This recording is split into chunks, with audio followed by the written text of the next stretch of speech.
Let's talk about singularity and what that actually means. Elon Musk said we'd reach it in 2026. Sam Altman said 2029. Ray Kurzweil, one of the OGs in the AI space, said 2045 before any of this started to take off. There was a study done of 2,800 AI scientists, and the aggregate came back at 2047 for when we would reach singularity. And simply put, it's basically when machines become smarter than humans. And the reason the predictions are so vastly different is because a lot of people are using different definitions of what singularity actually means. So in order to properly understand it, there's actually 4 steps that we'll go through. And the first is the AI that we already have. We have systems that can write, code, analyze images, generate video, operate software, and they're basically already better than humans. They outperform humans on certain tests. Although they do hallucinate facts, they can misread instructions, and they can still fall apart when the task is very complex or runs long. But those things are going to be very rapidly cleared up as these models continue to get better.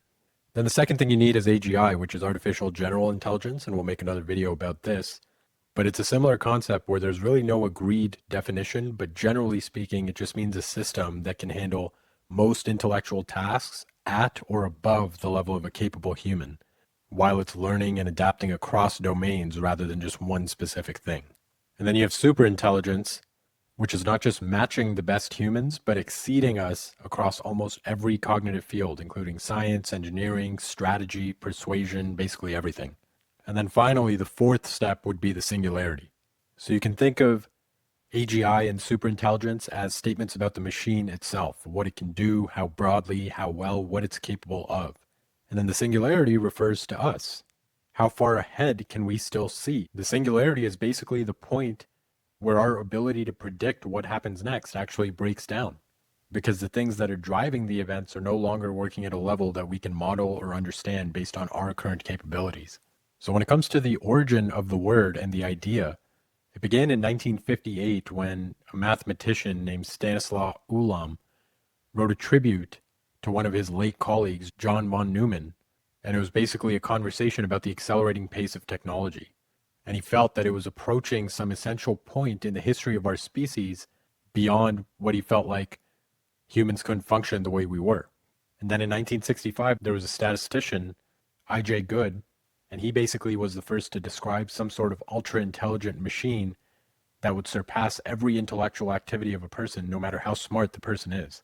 And then in 83, there was a mathematician and a science fiction writer, Werner Vinge, and he basically gave the name singularity to this idea. And then it became a formal argument at a NASA symposium in 93. So why is it actually called that? It's actually borrowed from physics.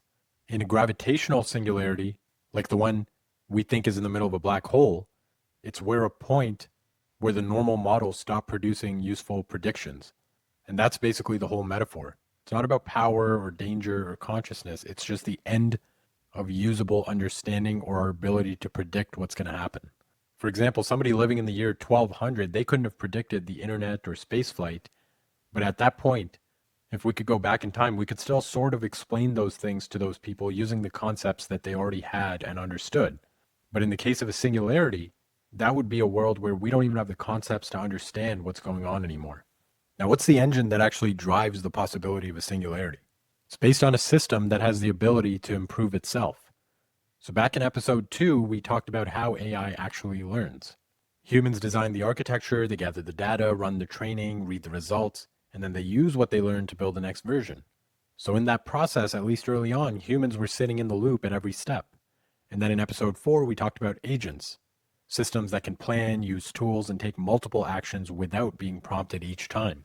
And now when you put those together, what you get is a system capable enough to do the research that improves the system itself. It writes the code, it designs experiments, it analyzes why certain experiments failed, it finds a better, more efficient architecture, and then the version it produces is slightly better at that same job than it was. If you look at the latest Claude releases, a lot of that code was actually written by Claude itself.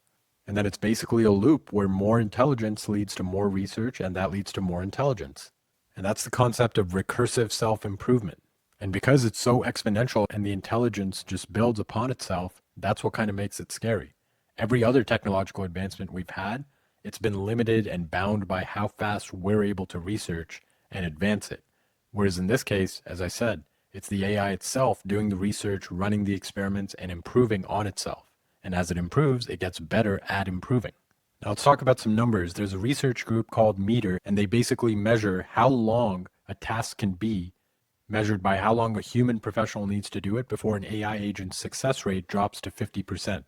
And that's called the model's time horizon. And in 2019, we were only at a few seconds before the AI started to mess up. And now it's at many hours of human work, and it doubles in its ability every 7 months or so. And like we talked about, as it improves, its ability to improve gets better. So actually the pace since 2023 is doubling every 4 months. The Stanford AI Index says that frontier models now meet or exceed baselines on PhD level science questions, competition math, and multimodal reasoning. There's a benchmark called OS World, which is for real computer use. And the ability of the AIs basically climbed from 12% to 66% in 1 year. And then the AI impact study that we alluded to earlier, this was a study of 2,800 published researchers, and they basically said that there's a 50% chance of machines outperforming humans at every possible task by 2047. And a third of them said there's about a 10% chance of human extinction. They said there's a 50% chance that every human job becomes fully automatable by 2116. They said machines would outperform us by 2047 and replace all work by 2116. Now, those numbers sound scary, but reality isn't always based on the numbers. Those very same models that are doing these crazy things, they still have a lot of flaws.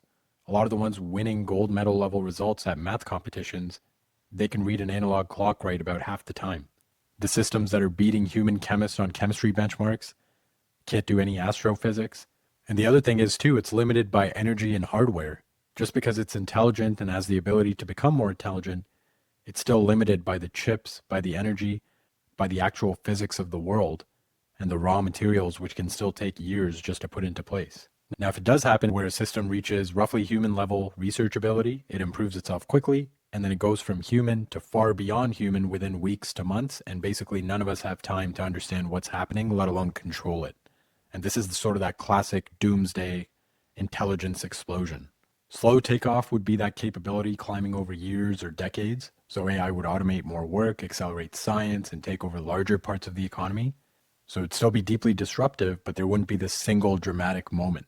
And then with no takeoff, or if singularity doesn't happen, but we continue with the pace we're going at, AI is obviously going to become an enormously important technology, but it's going to run into limits. Again, the hardware we spoke about, the physical infrastructure, economic, political limits, and stuff like that, where it still has a massive impact, but it's not quite as scary as that singularity event. Now, the thing to keep in mind with singularity is that it's not so much is it a good or a bad thing. Often people think of it as utopia or extinction. But the most useful thing you need to understand is it's a computerized system. It doesn't need to hate us in order to harm humanity. If you give a powerful system the goal, for example, of maximizing crop yield in a farm, based on its algorithmic calculations, it might divert water from cities and not care about those consequences and how it affects the humans there, because it has this one goal that it was given, and that's all it's optimizing for. It's not that it hates humans or it's trying to act with evil intent. It was just given instructions, and now it's maximizing what it needs to do to reach that goal. And that's why it really becomes an alignment issue. A lot of human values are contradictory, contextual, and a lot of them are unstated. We just understand them without speaking of them. But when it comes to these AIs, they need very specific, deliberate instructions. So it's going to be interesting to see how inputs have to improve as these models become more and more powerful. So the bottom line really is to learn AI and pay attention to what's going on in this space. A lot of it we don't have control over. There's powers that be that are controlling these things, but it will affect every single one of us.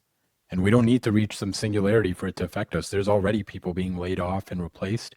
All it needs to do is do certain things, do them well enough, and do them cheaply.